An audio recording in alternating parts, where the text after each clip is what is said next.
In a contemporary landscape often defined by solid mass and heavy materials, one architect has spent his entire career exploring the opposite: how to make architecture feel light, natural, and connected to its environment. Kengo Kuma is one of the most significant Japanese figures in contemporary architecture. His work is a continuous reinterpretation of traditional Japanese elements for the 21st century, involving a deep innovation in natural materials and a new way of thinking about how buildings can enhance, rather than dominate, their surroundings. In this edition of ArchDaily's Architect Spotlight, we're taking a closer look at the projects and architectural philosophy of Kengo Kuma, from his roots in vernacular Japanese design to his high-tech remixes of ancient materials. Throughout this journey, we'll try to answer one central question: how did an architect who began his career with heavy industrial concrete become the man who practically rejected it, choosing instead to build with nothing but wood and light? This is the work of Kengo Kuma.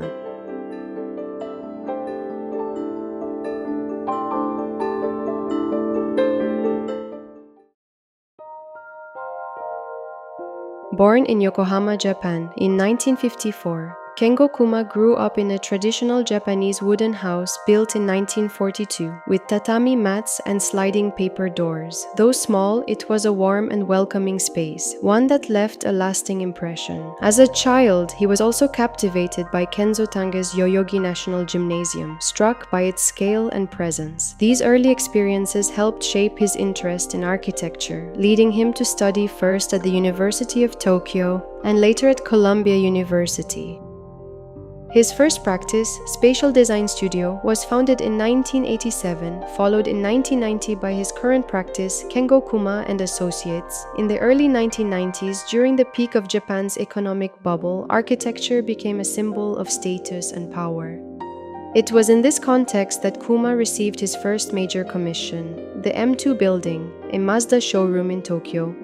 The design was a chaotic mix of architectural styles, featuring giant ionic columns and a concrete structure that challenged traditional Japanese aesthetics. Over time, Kuma referred to the project as an example of architecture that imposed itself rather than integrating with its surroundings. Following the Japanese economic crisis, Kuma moved away from the city to work on smaller projects in rural areas. There, he discovered a profound connection with local history and natural materials, leading him to reject the mass use of concrete. He famously described concrete as a material of domination, whereas he sought to dialogue with the landscape.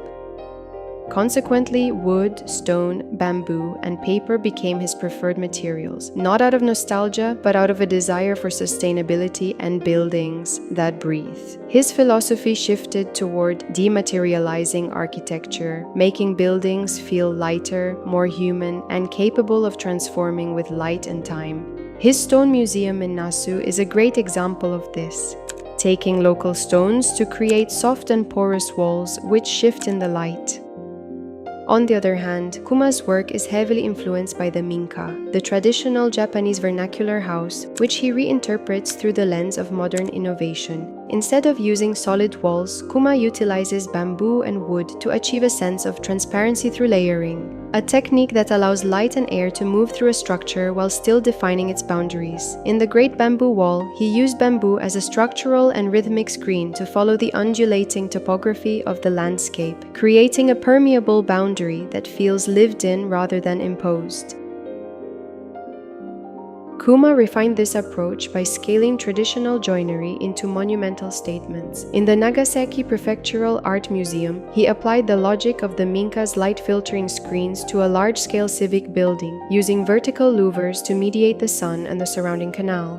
This mastery of modularity reached a structural peak in projects like the G.C. Prosto Museum Research Center and the Yasuhara Wooden Bridge Museum. In these works, Kuma bypassed modern industrial fasteners in favor of the Sidori system and traditional cantilevered bracketry.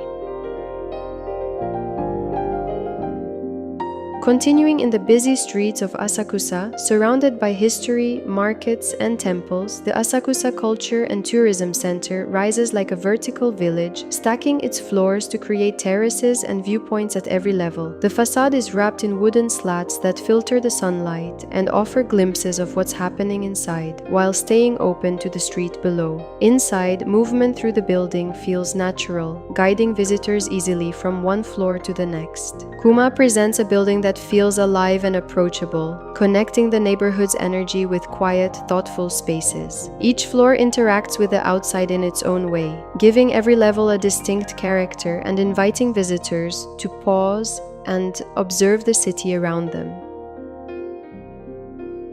Completed in 2014, The Nest We Grow is also one of Kengo Kuma's most iconic works. It was developed along with the College of Environmental Design and selected as the winning project of the Lixil International Design Build competition. Built as an open public space in Hokkaido, it gives the community a place to store, prepare, and enjoy local food. The project grew from an interest in the materials that shape our built environment, with a focus on natural, renewable elements. Its simple wooden structure takes inspiration from both traditional Japanese and American construction. The columns and beams are thick and solid, in the style of heavy timber construction used in the US, while the joints were carefully designed, guided by local Japanese carpentry and the materials available in the area. Open to the surrounding landscape, the structure and facade allow sunlight to filter through the wooden frame and gentle breezes pass through, creating a space that feels lively and welcoming. Visitors move freely, gathering, preparing, and sharing food while staying connected to the rhythms of the nearby ecosystem. While the nest demonstrates Kuma's care for local materials and context, his philosophy of connecting architecture to its surroundings and to human experience extends beyond Japan. So, how does this approach translate to his work abroad? One of his most well-known buildings outside Asia is the Victoria and Albert Museum in Dundee, Scotland. Inaugurated in September 2018 and set along the waterfront, the museum was designed to honor the city's industrial past while creating a new cultural hub. Sitting on the banks of the River Tay, the building's shape and facade draw inspiration from the cliffs of Scotland's coastline. The volume features a variety of shadows and subtle shifts created by multiple horizontal layers of precast concrete. Its dramatic folded exterior gives the museum a sculptural presence, while the carefully arranged interior spaces allow visitors to move naturally through the exhibitions, connecting with the architecture, the city, and the river beyond. In this project, Kuma combines his sensitivity to materials, surroundings, and human experience to create a space that feels grounded and welcoming, even far from his homeland.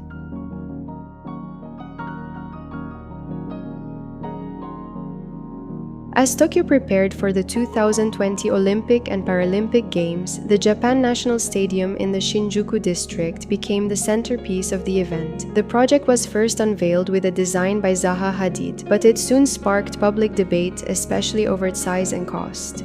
In response, the Japanese government cancelled the original proposal and restarted the process. During this period of rethinking, Kengo Kuma was commissioned to design the new stadium. Decades after visiting the Yoyogi National Gymnasium as a child, Kengo Kuma found himself designing a venue for the same global event, this time from a very different architectural position. His proposal took a quieter direction, with a low, wide roof and layered eaves inspired by traditional Japanese architecture, bringing the stadium into closer dialogue with the Meiji Shrine Forest. The building is covered by a layered canopy made of wooden slats from across Japan. Beyond reflecting local craft, it helps the building respond to the climate by allowing breezes to pass through and shading the stands. The stadium stays low to the ground with wide overhangs planted with native species, helping it sit more naturally within the surrounding sacred forest. What comes through is Kuma's close relationship with tradition and wood, and how he uses them to tie a building to its place and cultural roots.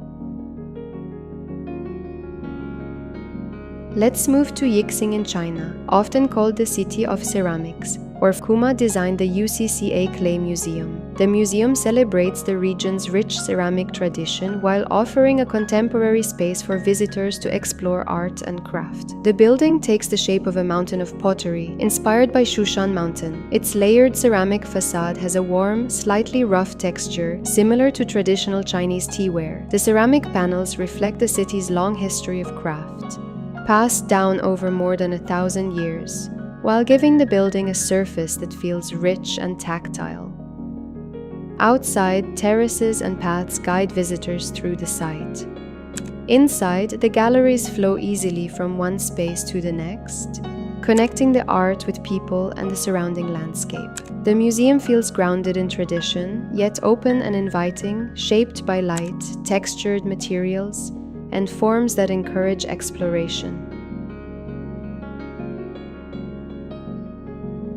In our story, we return to Tokyo, where Kuma approaches the city's architectural past in a new way with the Green Terrace. Located just across the railway tracks from the Yoyogi National Gymnasium, the building rises with a tree-like form made up of slender pieces of Japanese cypress. The wooden structure sits inside a glass enclosure, allowing the natural scent of the wood to fill the space. Visitors experience the smell of timber as they move through the building. The effect is subtle, but it creates a quiet, lasting connection to the material.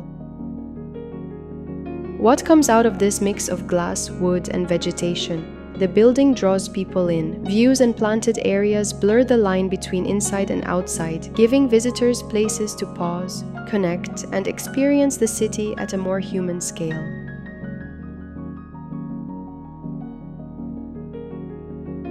Our final stop takes us to Expo Osaka 2025, where Kuma was commissioned to design the Portuguese Pavilion for one of the world's most celebrated architectural events. Portugal, like Japan, is a country shaped by the sea, and the pavilion reflects that connection. Set on an island in the Seto Inland Sea, the expo site frames the Portuguese Pavilion, inviting visitors to experience the ocean not as a fixed form, but as a living presence.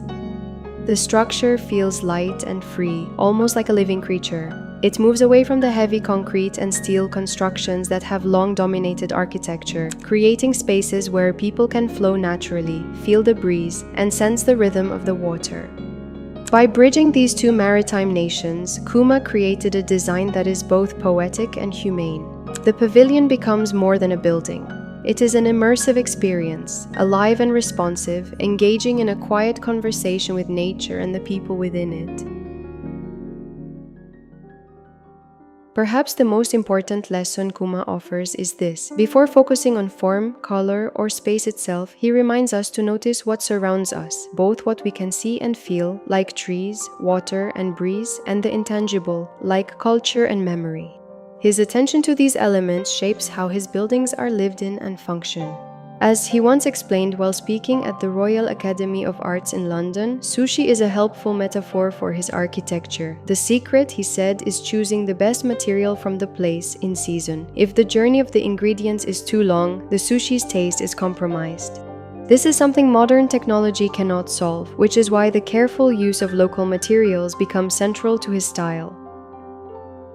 From the sculptural presence of the UCCA Clay Museum in China to the immersive maritime experience of the Portuguese Pavilion at Expo Osaka, Kuma's work engages our senses, honors culture, and connects us to nature. His philosophy reminds us that architecture is not just about form, it is about place, material, and experience, creating buildings that feel human, alive, and, why not, also poetic.